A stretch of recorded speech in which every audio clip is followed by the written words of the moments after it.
अस्सलाम वालेकुम।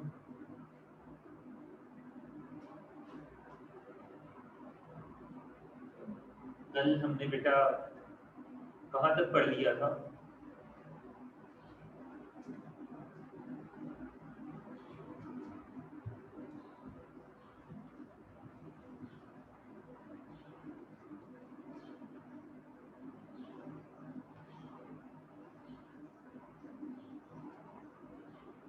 कल हमने कहाँ तक पढ़ लिया था बेटा?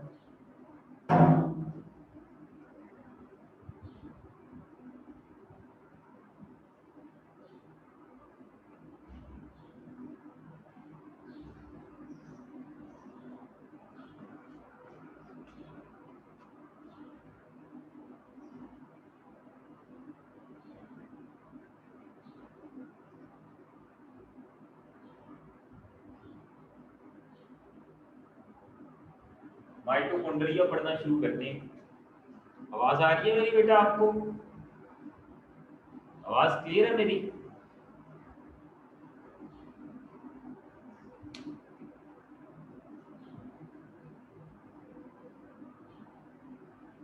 ओके, तो माइटोकॉन्ड्रिया पढ़ना शुरू करते हैं। माइटोकॉन्ड्रिया भी एक साइटोप्लाज्मिक ऑर्गेनल है बेटा।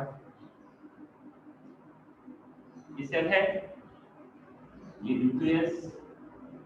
अब सेल के अंदर एक साइटोप्लाज्मिक ऑर्गेनल होता है mitochondria. Mitochondria double membranous bound होता है। माइटोकॉन्ड्रिया के इर्द गिर्द दो मेम्ब्रेन होती है,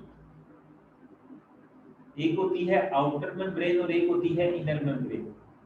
जो आउटर मेम्ब्रेन होती है वो स्मूथ होती है, लेकिन बेटा जो इनर मेम्ब्रेन होती है वो अंदर की तरफ क्या हुई होती है, फोल्ड हुई होती है। अगर माइटोकॉन्ड्रिया को हम बड़ा करके बनाएं, ये माइटोकॉन्ड्रिया मैंने आपके सामने बनाया। इस माइटोकॉन्ड्रिया को जरा अब हम इलैबोरेट करते हैं और बड़ा करके बनाते हैं। ये बेटा माइटोकॉन्ड्रिया, ये आउटर मेम्ब्रेन है माइटोकॉन्ड्रिया। माइटोकॉन्ड्रिया के इर्द गिर्द दो मेम्ब्रेन होती है, एक आउटर मेम्ब्रेन होती है और एक इनर मेम्ब्रेन होती है। अभी मैंने आपके सामने आउटर मेम्ब्रेन बनाई, एक मेम्ब्रेन इसके अंदर होगी। जो अंदर वाली इनर मेम्ब्रेन होगी वो स्मूथ नहीं होगी, बल्कि वो बेटा अंदर की तरफ क्या हुई होगी, फोल्ड हुई होगी। कहीं कहीं से वो अंदर की तरफ क्या हो जाएगी, फोल्ड हो जाएगी कहीं कहीं से। और बेटा उसके अंदर की तरफ फोल्ड होने से जो अंदर आपको स्ट्रक्चर्स बनते नजर आ रहे हैं, ये जो आपको अंदर इनर मेम्ब्रेन के फोल्ड होने से अंदर फोल्डिंग्स नजर आ रही हैं, इन्हें कहते हैं क्रिस्टी।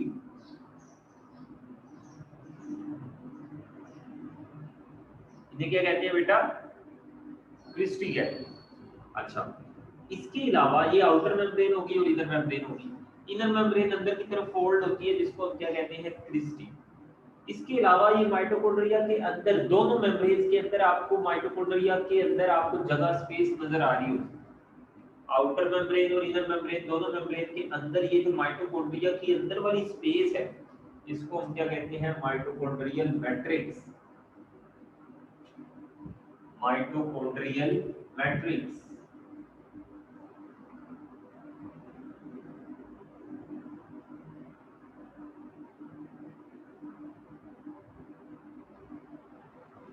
ठीक है बेटा, तो ये क्या है, माइटोकॉन्ड्रियल मैट्रिक्स है, ये जो अंदर वाली स्पेस है माइटोकॉन्ड्रिया।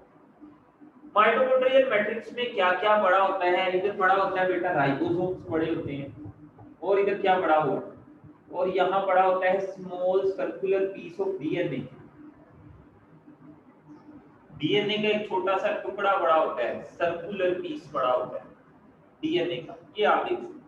इसके अलावा एंजाइम्स होते हैं माइटोकॉन्ड्रिया के मैट्रिक्स में, बहुत सारी किस्म के एंजाइम्स होते हैं, ठीक है, ये आपको याद, प्रोटीन्स होती हैं, वो सारा। अच्छा, अब ये जो क्रिस्टी आपको नजर आ रहे हैं, क्रिस्टी से नोड लाइक स्ट्रक्चर्स निकल रहे होते हैं। क्रिस्टी से बेटा क्या निकल रहे होते हैं, नोड लाइक स्ट्रक्चर्स। ये देख सकते हैं, कील की तरह के स्ट्रक्चर्स निकल रहे होते हैं। इन्हें कहते हैं F1 पार्टिकल्स।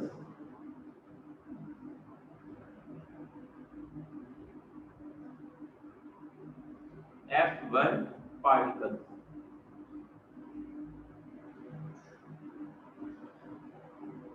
F1 पार्टिकल्स इन्हीं का रोल होता है क्या पैदा करने में, एटीपी की जनरेशन।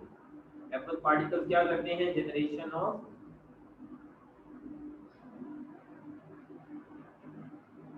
एटीपी। ये माइटोकॉन्ड्रिया के अंदर क्या पैदा कर रहे होते हैं, एनर्जी के पैकेट्स, एटीपी F1 पार्ट। तो इस तरह माइटोकॉन्ड्रिया में क्या पैदा होता है, एनर्जी पैदा होती है, एटीपी के पैकेट्स पैदा होते हैं। इसलिए माइटोकॉन्ड्रिया को क्या कहते हैं, power house of the cell, क्योंकि इसके अंदर एनर्जी पैदा हो रही है, पावर पैदा हो रही है। ठीक है। दूसरा, माइटोकॉन्ड्रिया के अंदर बहुत सारे केमिकल रिएक्शंस होते हैं। कौन कौन से केमिकल रिएक्शंस होते हैं माइटोकॉन्ड्रिया के अंदर, क्रेब्स साइकिल पढ़ के आए हैं। क्रेब्स साइकिल कहाँ होता है, माइटोकॉन्ड्रिया में। रेस्पिरेटरी चेन, रेस्पिरेटरी चेन ये भी कहाँ होती है, माइटोकॉन्ड्रिया में। इसके अलावा fatty acid oxidation, fatty acid oxidation, ये वाला रिएक्शन भी कहाँ हो रहा होता है, माइटोकॉन्ड्रिया। तो माइटोकॉन्ड्रिया में ये सारे रिएक्शन हो, ये माइटोकॉन्ड्रिया है। किसी को माइटोकॉन्ड्रिया में कोई प्रॉब्लम हो तो वो पूछ सकता है। आप में से किसी को माइटोकॉन्ड्रिया में कोई इशू है, कोई क्वेश्चन आपने पूछना है तो पूछने को।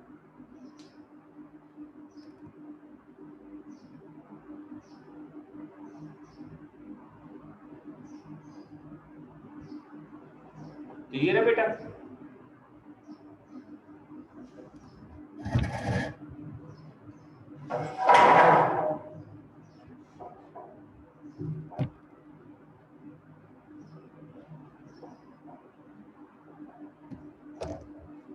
अच्छा,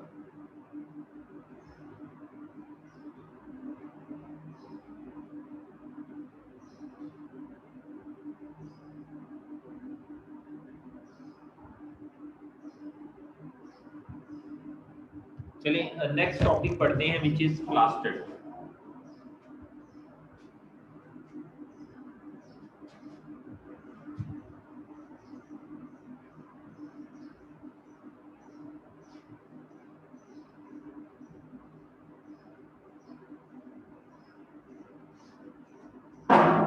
प्लास्टिड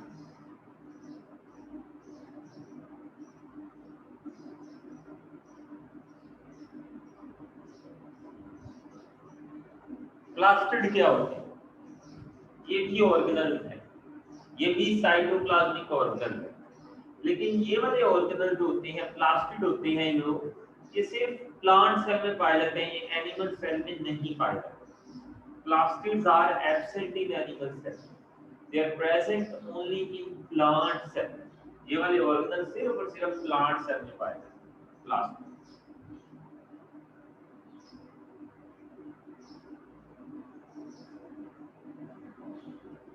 प्लांट सेल वो मैंने आपके साथ बताया, तो ये ऑर्गेनल सिर्फ प्लांट सेल में पाए जाते हैं।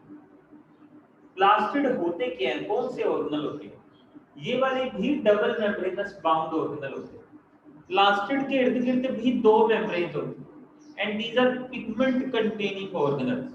ये ऐसे ऑर्गेनल्स होते हैं जिनके अंदर पिगमेंट्स पाए जाते हैं और इनके इर्द गिर्द दो मेम्ब्रेन्स होते हैं। ऐसे ऑर्गेनल्स को हम क्या कहते हैं, प्लास्टिड्स कहते हैं। प्लास्टिड्स क्या है, दीज आर,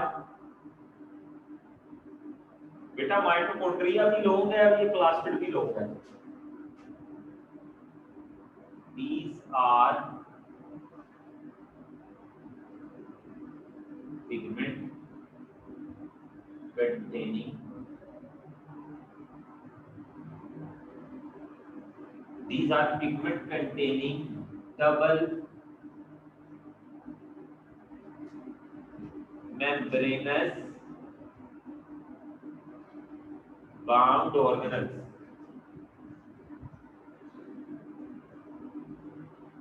bound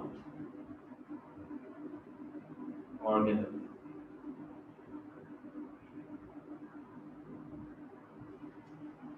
प्लास्टिड जो होते हैं ये ऐसे पिगमेंट्स सॉरी ऐसे ऑर्गेनल्स होते हैं जिनके अंदर पिगमेंट्स पाए जाते हैं और इन ऑर्गेनल्स के इर्द गिर्द दो मेम्ब्रेन होते हैं, ठीक है।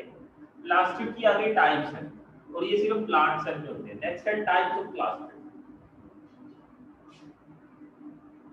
Types of plastid, there are 3 types of plastid. पहली टाइप है क्लोरोप्लास्ट,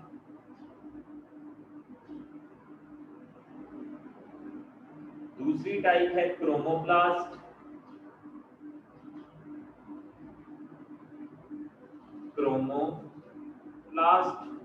और लास्ट टाइप है बेटा ल्यूकोप्लास्ट।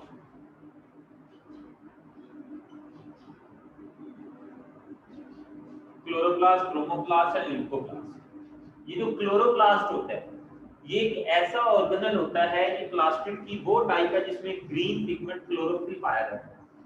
वो वाला प्लास्टिड जिसमें ग्रीन कलर का पिगमेंट पाया जाता है क्लोरोफिल, उस प्लास्टिड को क्या कहते हैं? क्लोरोप्लास्ट। तो बेटा क्लोरोप्लास्ट का स्ट्रक्चर लॉन्ग आ सकता है, स्ट्रक्चर ड्रॉ करते हैं क्लोरोप्लास्ट का। क्लोरोप्लास्ट के इर्द गिर्द भी बेटा कितनी मेम्ब्रेन होती है? 2 मेम्ब्रेन, एक आउटर और एक इनर।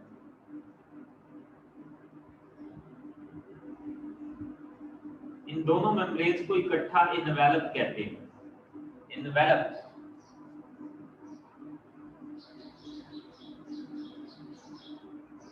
ये जो क्लोरोप्लास्ट के इर्द गिर्द एक इनवेलप होता है। Envelope consist of 2 membrane, outer and inner. Chloroplast की जो अंदर वाली जगह है ये डार्क होती है, ये जो डार्क जगह होती है इसको स्ट्रोमा कहते हैं। और बेटा इसी स्ट्रोमा में क्या पड़ा होता है? राइबोसोम भी पड़े होते हैं, ठीक है, एंजाइम्स भी पड़े होते हैं, और क्या पड़ा होता है? Circular piece of DNA. Stroma के अंदर भी, क्लोरोप्लास्ट के अंदर भी सर्कुलर पीस ऑफ डीएनए होता है, ठीक है। इसके अलावा और क्या होता है अंदर? सैक लाइक स्ट्रक्चर्स होते हैं, देख सकते हैं ये छोटे छोटे गोल गोल वेसिकल्स आपको नजर आ रही होंगी, और वो गोल गोल वेसिकल्स एक दूसरे के ऊपर ढेर बना रहे हैं। तो ये जो आपको क्लोरोप्लास्ट के अंदर आपको ढेर नजर आ रहे हैं, गोल गोल वेसिकल के आपको ढेर, स्टैक नजर आ रहे हैं। स्टैक कहते हैं ढेर को, स्टैक को वेसिकल, या फिर पाइल ऑफ वेसिकल, पाइल भी कहते हैं ढेर को, अखबार को। तो ये जो आपको गोल गोल वेसिकल्स के क्या नजर आ रहे हैं? ढेर नजर आ रहे हैं। पूरे ढेर को ग्रेनम कहेंगे, ग्रेनम। ये जो आपको गोल गोल वेसिकल्स के बेटा ढेर नजर आ रहे हैं, इस ढेर को क्या कहेंगे? ग्रेनम कहेंगे। और इस ढेर के अंदर जो आपको गोल गोल वेसिकल्स छोटी छोटी नजर आ रही है उन्हें कहते हैं थाइलाकोइड। थाइलाकोइड। और बेटा एक ग्रेनम के अंदर ऑलमोस्ट 50 थाइलाकोइड होती है, एक ढेर के अंदर 50 थाइलाकोइड होती है। और बेटा दो ग्रेना के दरमियान,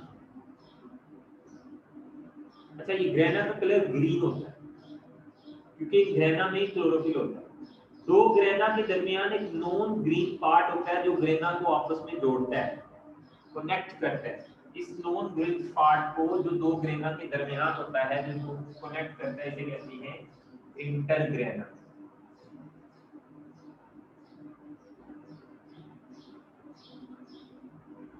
ये ना बेटा स्ट्रक्चर ऑफ क्लोरोप्लास्ट। नेक्स्ट है क्लोरोप्लास्ट का फंक्शन। सबसे इंपॉर्टेंट फंक्शन बेटा क्लोरोप्लास्ट का क्या है? फोटोसिंथेसिस। क्लोरोप्लास्ट के अंदर क्या हो रही होती है? फोटोसिंथेसिस। अब फोटोसिंथेसिस के अगर आपको याद हो तो दो बेटा रिएक्शन थे, कोई बताएगा आप में से? फोटोसिंथेसिस के कितने रिएक्शंस थे?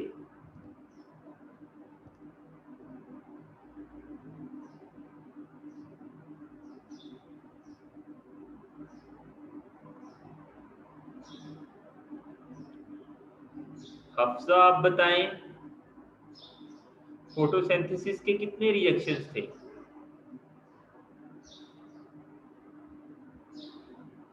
फोटोसिंथेसिस को कितने रिएक्शंस, कितने स्टेप्स में डिवाइड किया जाता है?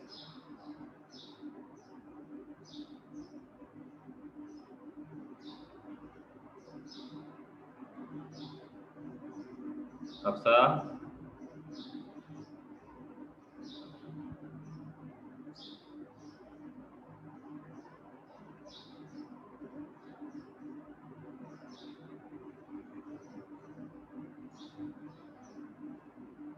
ये जो बच्चे अभी आ रहे हैं, ये बरीरा भी अभी आई है, सहर भी अभी आई है, ये पहले कहाँ थे बेटा? मैं आपको रिमूव कर दूं? होना तो ये चाहिए कि आपको भी रिमूव कर दिया जाए। एक तो आप क्लासेस में नहीं आ रहे, कल 4 या 5 स्टूडेंट थे बस।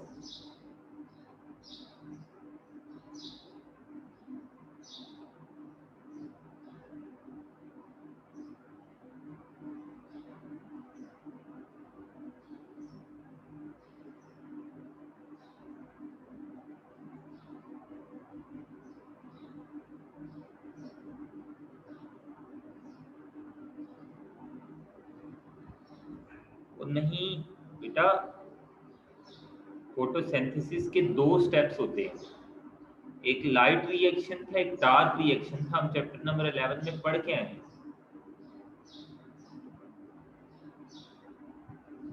याद आया कुछ? फोटोसिंथेसिस के 2 स्टेप्स होते हैं, एक होता है लाइट रिएक्शन और एक होता है डार्क रिएक्शन। याद है, पढ़ा था ना हमने?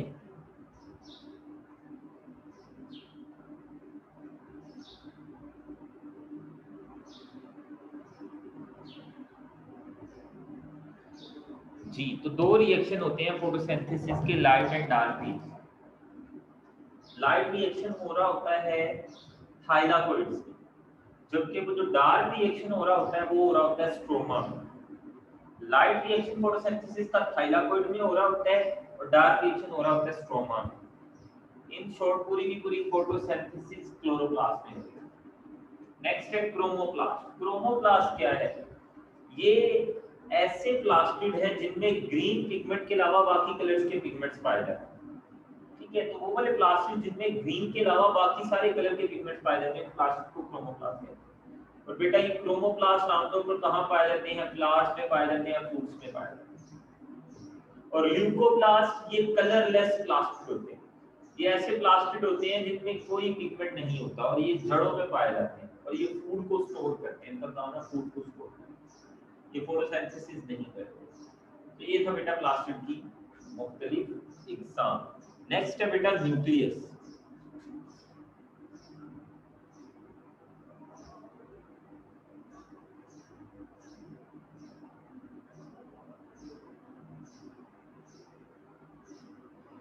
जी जी, वही 2 रिएक्शन होते हैं। आपको अब होश आ गई है?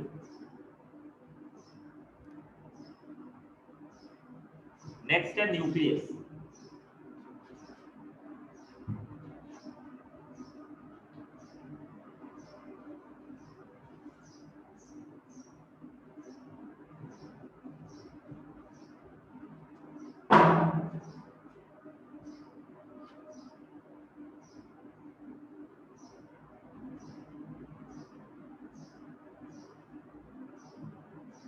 न्यूक्लियस, न्यूक्लियस एक बहुत ही इंपॉर्टेंट आखिरी ऑर्गेनेल है। सेल का सबसे ज्यादा इंपॉर्टेंट ऑर्गेनल जो वो क्या है? न्यूक्लियस है। एनिमल सेल में ये सेंटर में पाया जाता है, लेकिन प्लांट सेल में ये साइड पर होता है due to the presence of vacuole. क्योंकि प्लांट सेल में बड़ा सा वैक्यूल होता है तो उसका न्यूक्लियस साइड पर होता है, लेकिन जो एनिमल सेल का न्यूक्लियस होता है वो सेंटर में पाया जाता है। न्यूक्लियस को सबसे पहले डिस्कवर किसने किया था? रॉबर्ट ब्राउन ने 1831, ये आपने याद है। रॉबर्ट ब्राउन ने न्यूक्लियस को सबसे पहले डिस्कवर किया था 1831 में। अब न्यूक्लियस है क्या? It is a darkly straight body. ये डार्क कलर की एक बॉडी है, प्रोमिनेंट बॉडी है, साफ नजर आती है। बकायदा कब नजर आती है? During the non dividing phase of the cell. जब सेल डिवाइड नहीं हो रहा होता तो आपको इस सेल के सेंटर में, एनिमल सेल के सेंटर में आपको डार्क कलर की एक बॉडी नजर आएगी, प्रोमिनेंट, बिल्कुल वाज़ेह तौर पे नजर आएगी, उसे न्यूक्लियस कहते हैं। लेकिन बेटा न्यूक्लियस जब सेल डिवाइड हो रहा होता है तब न्यूक्लियस नजर नहीं आता। सिर्फ उसी सेल में न्यूक्लियस नजर आएगा जो सेल डिवाइड नहीं हो रहा होगा, नॉन डिवाइडिंग फेज में आपको न्यूक्लियस नजर आएगा। लेकिन अगर सेल डिवाइड हो रहा होगा, जो सेल तकसीम हो रहा होगा, उसमें न्यूक्लियस आपको नजर नहीं आएगा। अब कुछ सेल ऐसे हैं कि जिनमें एक न्यूक्लियस होता है, उन्हें कहते हैं मोनोन्यूक्लिएट सेल। कुछ सेल ऐसे हैं जिनमें दो न्यूक्लियाई होते हैं, उन्हें कहते हैं डाई या बाई न्यूक्लिएट सेल। कुछ सेल ऐसे हैं जिनमें तीन न्यूक्लियाई होते हैं, उन्हें कहते हैं ट्राई न्यूक्लिएट। और जिसमें बहुत ज्यादा होते हैं, उन्हें कहते हैं पॉलीन्यूक्लिएट सेल। तो ये टर्म्स हैं यहाँ पे। अच्छा, अब ये जो न्यूक्लियस है, न्यूक्लियस को बेटा जरा हम स्टडी करते हैं बाहर निकाल कर डिटेल को। ये बेटा न्यूक्लियस है आपके सामने। न्यूक्लियस का सबसे पहला पार्ट बेटा क्या है? Nuclear envelope.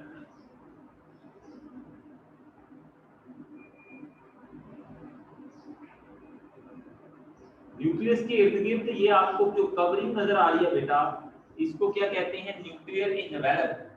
और nuclear envelope consist of two membrane, outer nuclear membrane and inner nuclear membrane. तो न्यूक्लियस के इर्द गिर्द भी दो मेम्ब्रेन होती है, outer nuclear membrane and inner nuclear. अच्छा, पर बेटा ये जो न्यूक्लियस के अंदर आपको जगह नजर आ रही है, न्यूक्लियस के अंदर जो आपको स्पेस नजर आ रही है, इसे कहते हैं न्यूक्लियोप्लाज्म। न्यूक्लियोप्लाज्म, ठीक है, यही क्रोमोसोम्स वगैरह पड़े होते हैं न्यूक्लियोप्लाज्म में। अच्छा, न्यूक्लियर मेम्ब्रेन में बेटा पोर्स होते हैं।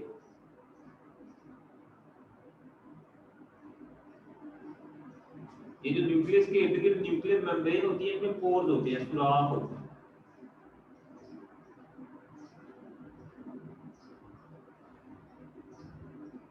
इन्हें कहते हैं न्यूक्लियर पोर्स।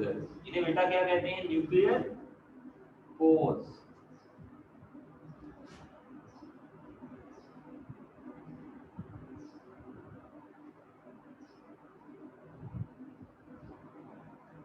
न्यूक्लियर पोर्स कहते हैं।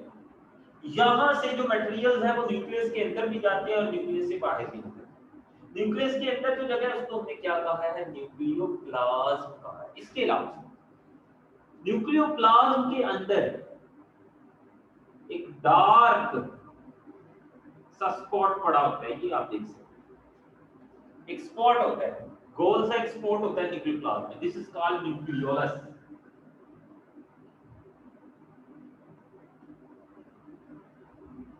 दिस इज कॉल्ड न्यूक्लियोलस, ठीक है।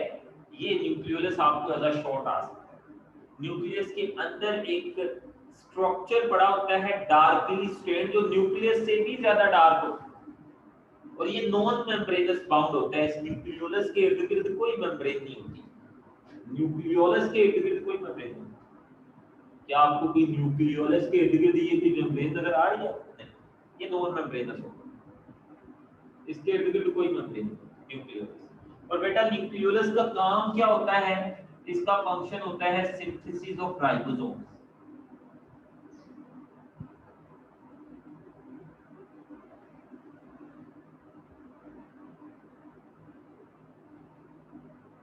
Synthesis of ribosome. न्यूक्लियोलस का काम क्या है? राइबोसोम सिंथेसाइज करना, ठीक है। वो जो राइबोसोम यहाँ पर बनते हैं न्यूक्लियस में, और यहाँ पर बनने के बाद न्यूक्लियस से न्यूक्लियर कोर से होते हुए बाहर कहाँ आ जाते हैं बेटा? साइटोप्लाज्म। अच्छा, ये जो न्यूक्लियोप्लाज्म है, इसमें क्या बड़े होते हैं? क्रोमोसोम। और बेटा क्रोमोसोम हमें कब नजर आते हैं? जब सेल क्या हो रहा होता है? डिवाइड हो रहा होता है। जब सेल डिवाइड नहीं हो रहा होता, हमें नॉन डिवाइडिंग सेल में क्रोमोसोम नजर नहीं आएंगे, सिर्फ डिवाइडिंग सेल में क्या नजर आएंगे? क्रोमोसोम।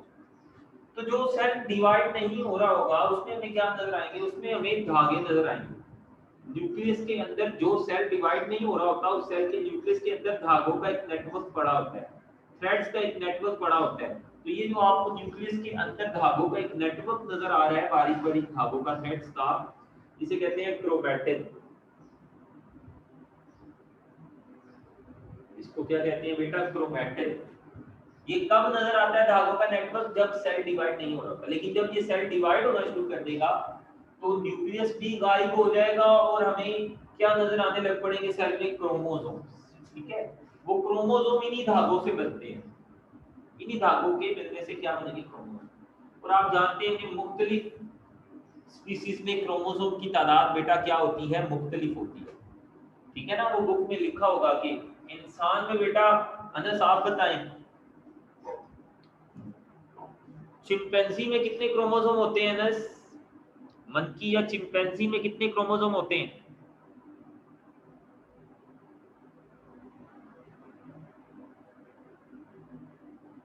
अनस,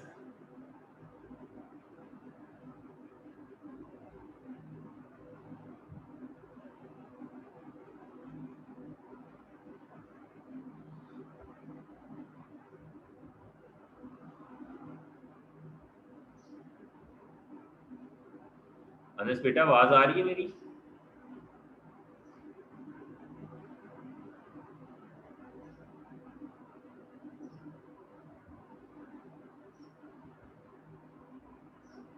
नहीं यार।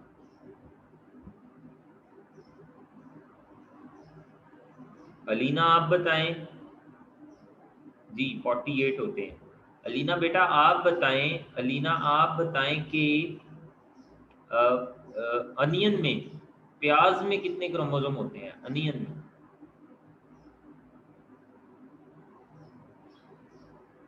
6।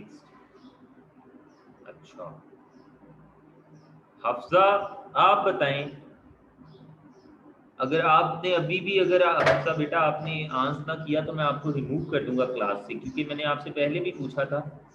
तो आई थिंक आप क्लास में वैसे ही हैं, आप या तो सो रही हैं या तो आपको हमारी आवाज़ नहीं आ रही। हफ्सा आप बताएं कि फ्रॉग में कितने क्रोमोसोम होते हैं? हफ्सा,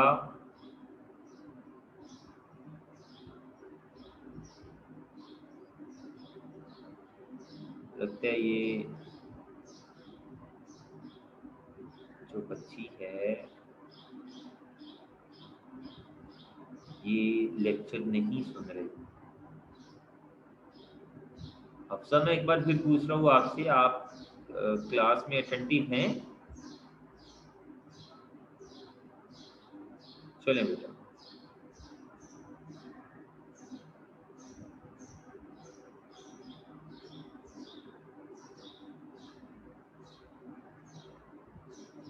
मरियम बेटा आप बताएं,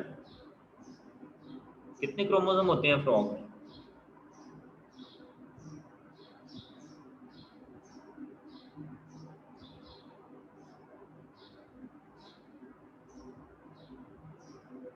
ट्वेंटी।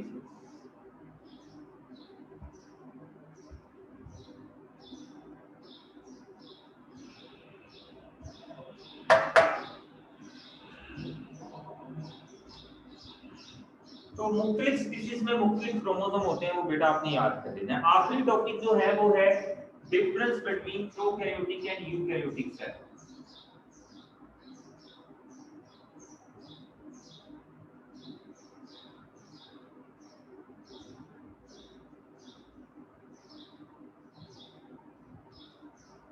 डिफरेंस बिटवीन प्रोकैरियोटिक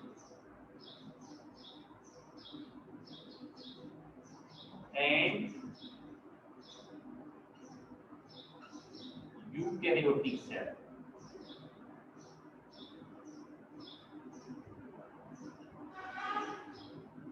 बहुत आसान है बेटा, सबसे पहला डिफरेंस प्रोकैरियोटिक और यूकैरियोटिक सेल का है न्यूक्लियस का। प्रोकैरियोटिक सेल में बेटा आपको पता है न्यूक्लियस नहीं होता, सबसे पहला डिफरेंस न्यूक्लियस का है, जबकि यूकैरियोटिक सेल में न्यूक्लियस होता है। ठीक है, दूसरा डिफरेंस है ऑर्गेनल्स का। प्रोकैरियोटिक सेल में मेम्ब्रेन बाउंड ऑर्गेनल नहीं पाए जाते। ये जितने भी हमने ऑर्गेनल पढ़े हैं, mitochondria, chloroplast, endoplasmic reticulum, lysosome, बेटा ये जो मेम्ब्रेन बाउंड ऑर्गेनल होते हैं ये प्रोकैरियोटिक सेल में नहीं होते, सिर्फ यूकैरियोटिक सेल में। तीसरा डिफरेंस, प्रोकैरियोटिक सेल के राइबोसोम्स साइज में छोटे होते हैं, जबकि यूकैरियोटिक सेल के राइबोसोम साइज में बड़े होते हैं। प्रोकैरियोटिक सेल के जो राइबोसोम होते हैं उनका साइज होता है 70 एस, जबकि यूकैरियोटिक सेल के राइबोसोम का साइज होता है 80 एस। चौथा difference, prokaryotic cell primitive cell है, पुराना सेल है, जबकि यूकैरियोटिक सेल एडवांस्ड सेल है। पांचवा डिफरेंस बेटा, प्रोकैरियोटिक सेल माइटोसिस नहीं करता, वो माइटोसिस के जरिए डिवाइड नहीं होता, जबकि यूकैरियोटिक सेल माइटोसिस के जरिए डिवाइड होता है, वो माइटोसिस करता है। आगे और बहुत सारे डिफरेंसेस है बेटा, ये आपने अच्छे से पढ़ लेना है, मुझे याद है बड़े अच्छे से हमने पढ़ा। सेल वॉल का एक डिफरेंस होगा, यूकैरियोटिक सारे यूकैरियोटिक सेल की सेल वॉल नहीं होती। For example animal cell eukaryotic cell है, उसकी सेल वॉल नहीं है, लेकिन प्लांट सेल भी यूकैरियोटिक सेल है, उसकी सेल वॉल होती है। प्लांट सेल जो यूकैरियोटिक सेल है उसकी सेल वॉल बनी होती है सेलुलोज से, लेकिन प्रोकैरियोटिक सेल के इर्द गिर्द जो सेल वॉल होती है बेटा, उसकी सेल वॉल पेप्टाइड और ग्लाइकन से बनी होती है। एग्जांपल दे देनी है आपने, प्रोकैरियोटिक सेल बैक्टीरिया की बॉडी प्रोकैरियोटिक सेल से बनी होती है, जबकि प्लांट एनिमल फंजाई वगैरह की बॉडी, प्रोटिस्ट वगैरह की बॉडी कौन से सेल से बनी होती है? Eukaryotic cell. क्लियर है बेटा?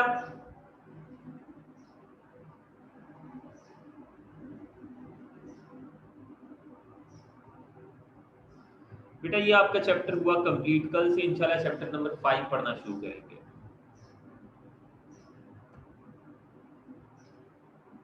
अभी अगर किसी का कोई क्वेश्चन है तो आप पूछ सकते हैं बेटा आप में से।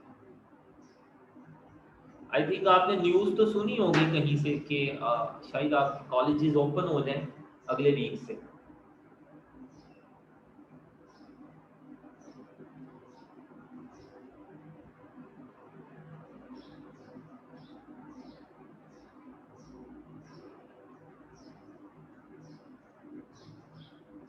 किसका कहा है फिर?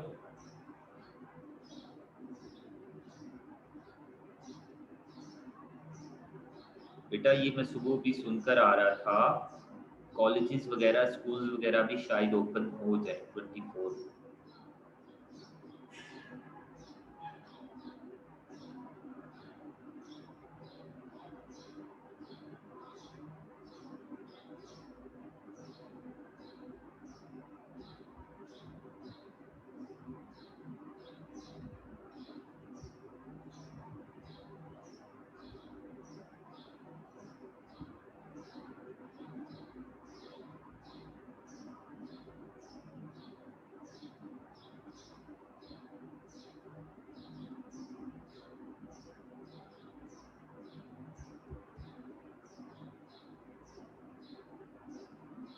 ओके बेटा, अल्लाह हाफिज। कल इंशाल्लाह चैप्टर नंबर 5 स्टार्ट है।